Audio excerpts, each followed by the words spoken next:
Hi Laura, hi Lorraine, how are you? Good, thanks, Gordon. Doing well. We're coming together to talk about the Scottish Physical Restraint Action Group, and that's been evolving over the last year.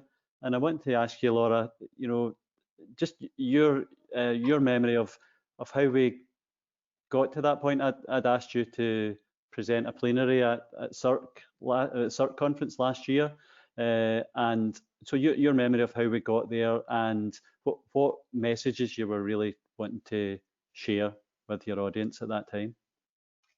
Yeah, at that time, there was quite a lot of concern about how physical restraint was being portrayed in some circles in the media in really very simplistic, unhelpful ways. And so what I remember is us wanting to create some space to think together and to provide some support to the audience to think about all the layers of complexity that are involved with physical restraint. And so we thought it important to put together a plenary that also involved the voices of those most affected by physical restraint, as well as those trying to help address it. So we had people who had experienced restraint, as well as people who had been working toward addressing it in their places of work, whether that was the inspectorate or whether it was leads and services. So the key thing that I was trying to do with that plenary was not only to kind of convey the complexity, because I think anybody anywhere near the subject knows about that, but to stress the importance of holding it in mind, those layers of complexity, if we are going to have any success in eliminating the misuse of restraint, reducing its use, and when carers do have to restrain a child, that likelihood that that's experienced as an act of care.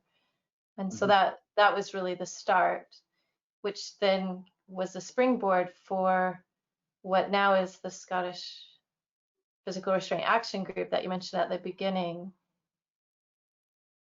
Yeah, and we set up a group following that, but it evolved in quite a curious way. The idea behind having your plenary, we wanted to make that a safe space for people where they could come along and listen to what you had to say and what the people that you and I had interviewed had to say as well about restraint.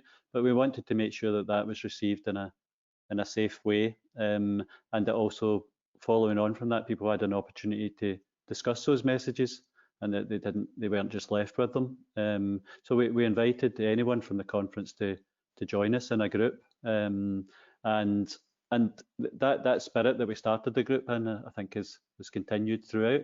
It remains a safe space for people to talk about what is really a contentious subject within Scottish residential childcare. And it's one that people need a space to be able to reflect on, to say how they feel, and to be able to have a conversation with people about that. So we've got a real variety of people that come to that group and consistently come through to that, including during this pandemic. They've continued to come along. We have people who are leaders in services. We have managers. We have people with care experience, and we have practitioners at the group as well. And they've really dug into and decided for themselves what they wanted to focus on, and they focused on three key things. Firstly, about knowing more about this issue so that they can then make the right decisions following on from that. They want to include everybody in the discussion, and they want to influence. They want to really take action from this rather than it just being a talking shop. And that's led us on to a number of different activities in relation to the knowing. We really want to dig into the research around this in a number of different ways. And in relation to influencing, Lorraine, we had a fantastic experience in trying to engage people in blogs and really being able to express their opinions around that. Do you remember that period? Yeah, it was. People were very energised at the idea about expressing some of their thinking and their experience around restraint, either as a practitioner, and some care experienced adults were shared their experience too, and represented a variety of views about what should happen about restraint in general and what their own experiences were.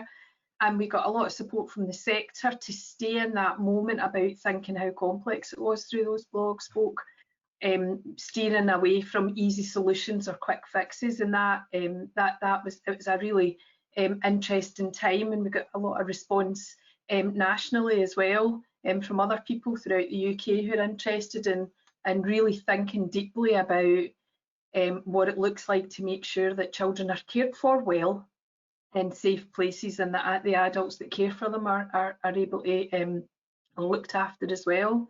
And that the publishing of the Promise, setting out a clear agenda around restraint, about looking at how Scotland is a nation that works towards restraint, reduction and not being used, was affirming for that group, I think, in lots of ways, that we should be looking at this issue and we should be thinking deeply about what it takes for children's experiences to be positive and caring experiences.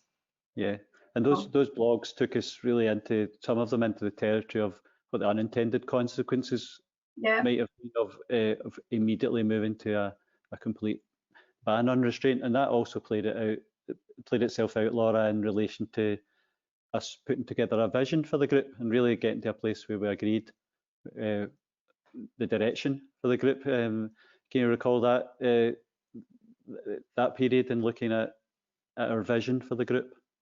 Yeah, so there is space in the group for a variety of views around the way forward, and not all those views kind of come into agreement with one another. So it's been challenging having a vision around the action part of the group.